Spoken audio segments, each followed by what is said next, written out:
What's up, YouTube? Sunday, lazy day in the shop. Been working really hard all week. In the sandals. These are the shop sandals. Pretty dirty, but I think I'm going to be able to stay in the sandals all day for this one. We got a 2012 Audi R8. Owner took this car through a car wash. One of those car washes that has like bristles on them or whatever, and damaged the clear coat pretty bad. I know you can't see it here, but I don't know if you could see it in the lighting. Tough to see in the lighting right now. It's really, it's kind of dark in the garage. But, this car is going to be in the garage for, I don't know, probably another 4 or 5 days. Got to do probably a couple different stages of paint correction to it. No big deal. Did an oil change on it. Then we got this BMW here. This is a 2008 BMW 128i. Just in for an oil change, basically. Owner asked me, his car's got 130,000 miles on it. She's actually had it since it's new, and she asked me, is there anything else I need to do? She's very, very proactive with it. She's actually, but she, as you should be with the car, but she's, she's very, very proactive with it, and she already had a brake fluid flush. She had a, I got the coffee going here. We're using the Castrol high mileage 5W30 full synthetic, takes about 7 quarts. STP, oil filter, dog treats like always for the dog. Where's the dog at? Rolling around the grass, feeling good. And, she asked me if there's anything else she can do. And I said, well, she recently had her radiator go out, just, the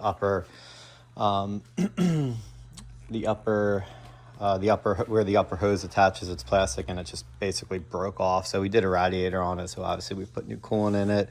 She had a brake fluid flush done, getting her oil done now. She also had a power steering fluid reservoir leak. We replaced that, so we did that. And I said, honestly, no. I said, she's never done the transmission fluid. And I said, you know what, just your transmission shift's fine. Just leave it, honestly. But I said, there's, you could do a mass airflow sensor cleaning and a throttle body cleaning. That's something I said that because she said, is there anything that I can do? And I'm basically just saying, well, you can do that. But I basically told her it's not, you don't need to, but it can't hurt. I've had instances where, actually I have a video, maybe it's like 5 videos ago, of a Mazda. Malcolm, come here, say hi to the camera, buddy. Say hi. Let's give Malcolm a treat. But anyway, the Mazda had a rich code, and she failed inspection, and they couldn't figure out what it was. So I looked at the sit. Speak for the camera. Good boy. All right, he loves these treats. I got him a bunch of breath mint treats because he's going on 10, and the breath is starting to get a little stinky. But anyway, I was looking at some live data, because when you have fuel trim issues, you generally look at live data, what's going on, how's the, the MAF signal, the O2 sensor signals, you look at what's basically in charge of fuel control. And I noticed that her MAF was a little lazy to respond.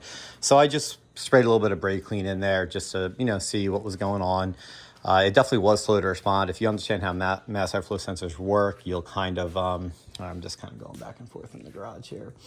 You know how that stuff works. And I sprayed brake clean in, and it went from -20 to like +20. I'm like, okay. I actually just ended up, I tested the wiring. The wiring was fine, but I ended up putting a new mass airflow sensor in it. And then, the fuel trims went back to like, was that on the Mazda?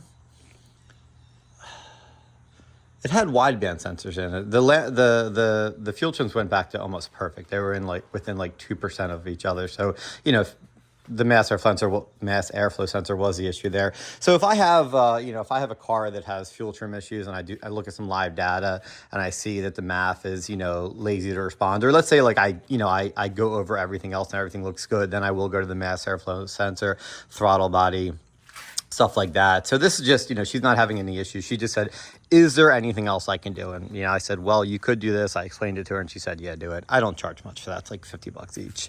In the dealerships, when your car comes in at 30,000 miles and they charge you $300 for each, I think that's a little excessive. We can agree or disagree on that. But anyway, that's what we're doing on this car. Really simple. Just going to I've been working really hard this week. My home garage here. I'm just going to get started on this. I'll probably do like a pass. Well, I'll do like a little test panel with a semi-aggressive pad with a low setting on the dual action polisher, and I'll see if that cleans it up. I generally like to try to use the least most aggressive setting on the polisher and the compound and stuff like that, and see what works. So we'll see what works on this car. We'll see how much work it needs done. And then just went to the auto parts store. I was there getting the oil for this BMW, and telling you, I stock up on this stuff. I have like 10 rolls of paper towels, just a ton of brake clean. I'm going through this stuff naturally, like every week or so. So I stocked up on this stuff, which was nice. And I actually started doing a little, like for this job, like I'm doing a, quote unquote shop supplies fee. It's a small fee, but it's that, if your shop does that or doesn't do that, that's up to you. But I decided that I'm going to add a small fee. So, probably going to use a bottle of brake clean, some paper towels for the mass airflow sensor, for the throttle body cleaning. So, I add a $5 charge to the service just to cover that a little bit. It helps a little bit, and I think it's fair. So, yeah, that's what's going on at the shop today. Just a lazy Sunday. Probably going to have another cup of coffee, and it's a really beautiful day out. It's, what are we in the middle of September here? It's like 80 degrees, no humidity. Gonna hang out with Malcolm, gonna do some laundry, and just gonna have a good time today. Gonna take my time on the BMW, have some fun polishing this, and maybe have a beer or two later. This is not gonna be doing this is not going to be having any kind of mechanical work. This is just going to be getting a detail. So, later on when I start to polish it, if I want to have a beer or two, no big deal. I don't really consider doing a little paint correction, starting a little paint correction, being on the clock working on a car. But yeah, that's what's going on at the shop. I got this caliber right here.